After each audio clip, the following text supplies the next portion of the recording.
Hi friends, good morning. तर स्वागत आहे तुमचं माझ्या हर्षूज डायरीज या चॅनलवरती. तर आम्ही आलोय ग्राउंडवरती. आज आहे सॅटरडे. तर आम्ही आलोय वर्कआउट करण्यासाठी.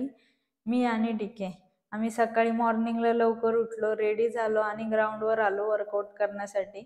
सॅटरडे संडे सुट्टी असते, 2च दिवस भेटतात आपल्याला ग्राउंडवर जाण्यासाठी. त्यामुळे आम्ही ते युटिलाइज करून घेतोय पूर्णपणे. तर मी केली स्ट्रेचिंग करून झाल्यावर मी रनिंगला स्टार्ट केलं. हे ग्राउंड जवळजवळ 2 ते 3 किलोमीटर आहे. पूर्ण राऊंड केला तर 3 किलोमीटर कंप्लीट होतात. तर अशा आम्ही 5 राऊंड कंप्लीट केले ग्राउंडला. ग्राउंडवरती रनिंग केलं, दम भरल्यावरती वॉकिंग पण केलं. आपल्याला प्रॅक्टिस नाही आहे कंटिन्युअसली पळायची, त्यामुळे खूप जास्त दम भरतोय. त्यामुळे आम्ही मध्ये मध्ये वॉकिंग पण करत होतो. हे ग्राउंड बेस्ट आहे वर्कआउट करण्यासाठी, रनिंग करण्यासाठी. इकडे खूप लोक येतात, MPSCची UPSCची पण लोक येतात ग्राउंडवर प्रॅक्टिस करण्यासाठी. आणि बाकीचे अदर्स मुलं वगैरे पण येतात क्रिकेट खेळायला. तर ग्राउंडचा व्ह्यू पण खूप छान आहे, तुम्ही व्हिडिओमध्ये पाहू शकता. ग्राउंडच्या कडेने पूर्ण झाडे आहेत, त्याच्यावर फुलं पण आलेली आहेत. तुम्ही पाहताय व्हिडिओमध्ये किती छान दिसतंय व्ह्यू ते. आज रनिंग करून खूप छान वाटलं. रोज ऑफिसमुळे टाइमच नाही भेटत. आज रनिंग केलं तर पूर्ण फ्रेश वाटत होतं आणि पूर्ण वीकचा वर्कआउट झाला असं फील होत होतं.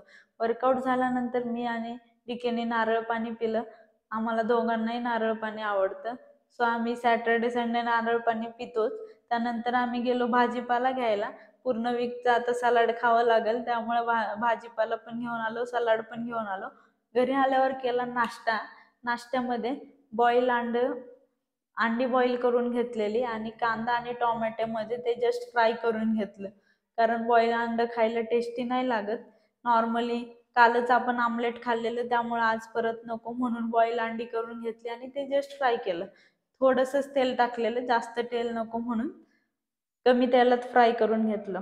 हा झटपट बनणारा नाश्ता तुम्ही तुमच्या डाईट प्लॅनमध्ये ॲड करू शकता किंवा रेग्युलर खायलाही करू शकता, काहीच इश्यू नाही आहे. टेस्टला पण खूप छान लागतोय आणि डीकेला तर कंटिन्युअसली नाश्त्यामध्ये हेल्दीच पाहिजे असतं, तर मला असेच काहीतरी शोधून काढावं लागतं नाश्त्यासाठी, कारण की रोज एक खाऊन बोर होतं ना, त्यामुळं. तर तुम्ही व्हिडिओमध्ये पाहू शकता किती छान दिसते ते आणि टेस्टला पण खूप छान होतं. तुम्ही पण नक्की ट्राय करा. नाश्ता झाल्यावर मी माझी घरातली सर्व कामं आवरून घेतली. कामावरून झाल्यानंतर झाली दुपारची वेळ, दुपारच्या जेवणाची. मग दुपारच्या जेवणामध्ये आम्ही सोयाबीन फ्राय करून घेतलेलं आणि त्यासोबत दही होतं. पूर्णपणे प्रोटीन सोर्स भेटण्यासाठी आम्ही सोयाबीन आणि दही खाल्लेलं. तर जेवणामध्ये हेच खाल्लेलं, बाकी काही नाही खाल्लं. तर भेटूया आपण नेक्स्ट ब्लॉगमध्ये. तोपर्यंत गुड बाय. तुम्हाला जर माझे व्हिडिओ आवडत असतील तर चॅनलला सबस्क्राईब करा, व्हिडिओला लाईक करा आणि शेअर करा. काही करेक्शन असतील तर कमेंटमध्ये नक्की सांगा.